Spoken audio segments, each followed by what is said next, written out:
સુરતના ડિંડોલી ખાતે આવેલા આત્મીય સંસ્કારધામ સ્વામિનારાયણ મંદિરના બાથરૂમમાંથી બે કોલેજિયન યુવતીના મૃતદેહ મળવાની ઘટનામાં બંને વિદ્યાર્થિનીઓએ એનેસ્થેસિયાના ઇન્જેક્શન મારી આપઘાત કર્યો હોવાનું અને બંનેની 15 દિવસમાં જ રિલેશનશિપ તૂટી જતા અંતિમ પગલું ભર્યું હોવાનો ખુલાસો પોલીસ તપાસમાં થવા પામ્યો છે। સુરત શહેરના ડિંડોલી વિસ્તારમાં આવેલા સણિયા કણદે રોડ પરના આત્મીય સંસ્કારધામ સ્વામિનારાયણ મંદિરના બાથરૂમમાંથી બે વિદ્યાર્થિનીઓના મૃતદેહ મળી આવતા ચકચાર મચી ગઈ હતી।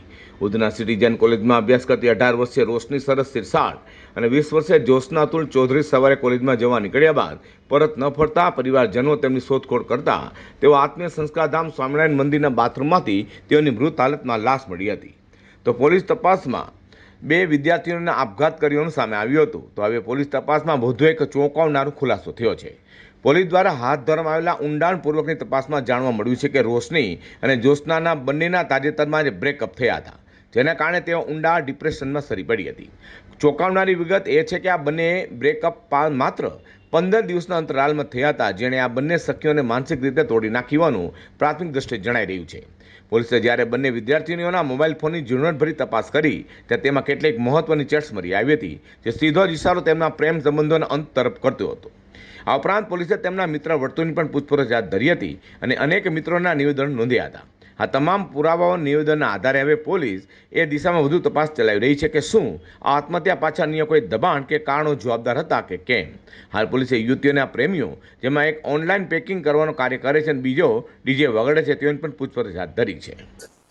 તારીખ 7 માર્ચ 2026ના રોજ ડિંડોલી પોલીસ સ્ટેશનમાં બે દીકરીઓ એટલે કે એક 18 વર્ષની અને એક 20 વર્ષની દીકરીઓની લાશ સ્વામિનારાયણ મંદિરના મહિલા ટોયલેટમાંથી મળી હતી, જે અનુસંધાને અકસ્માત મોતના દાખલ કરવામાં આવી હતી।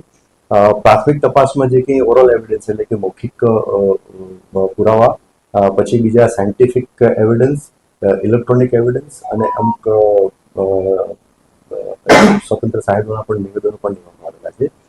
એમાં તપાસ દરમિયાન એવું જણાય આવે છે કે બંને દીકરીઓ હતી એમને અલગ અલગ એક દીકરાઓ જોડે પ્રેમ સંબંધ હતો અને એમના એટલે એક દીકરીના લગભગ 3-4 મહિનાથી અને એક દીકરીના લગભગ 1-1.5 વર્ષથી પ્રેમ સંબંધ હતો અને એમાં બ્રેકઅપ થયેલું હતું, એટલે કે પ્રેમમાં હતાશ બંને દીકરીઓ થઈ ગયેલી હતી અને એના કારણે જ આ બંને દીકરીઓએ સુસાઇડ કર્યું છે, એવા પુરાવા હાલ પ્રાથમિક તપાસ દરમિયાન મળી આવ્યા છે। 6 માર્ચ 2026 સુરતમાં ડિંડોલી ખાતે રહેતી બીકોમની બે વિદ્યાર્થીનીના સણિયા કણદે ખાતે આવેલા નવનિર્મિત આત્મીય સંસ્કારધામ સ્વામિનારાયણ મંદિરના બાથરૂમમાંથી મૃતદેહ મળતા ચકચાર મચી ગઈ હતી।